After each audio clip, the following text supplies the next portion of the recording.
எபிசோட்கான 3வது ப்ரோமோல பார்வதி அவங்களோட சதி திட்டத்தை தீட்டுறதுக்கு ஆரம்பிச்சிட்டாங்க. என்ன ப்ரோ சதி திட்டம், என்ன டாஸ்க் அப்படின்ற மாதிரி கேட்டீங்கன்னா, ஏன்னா இவனுங்க டாஸ்க்கான ப்ரோமோவே ரிலீஸ் பண்ணல. ஆக்சுவலா டான்சிங் மாரத்தான் டாஸ்க் கொடுத்துருக்காங்க.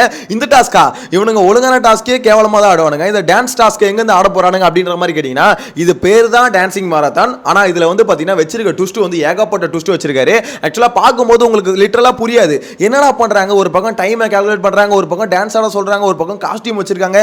என்ன மேட்டர், ஒரு 3 விஷயத்தை வச்சுட்டு ஒரு மாதிரி டைம் வர பிக் பாஸ் வர சொல்றேன்னு சொல்லியிருக்காரு அப்படின்ற மாதிரி தான் இருக்கும். எனக்கும் அப்படிதான் இருந்தது.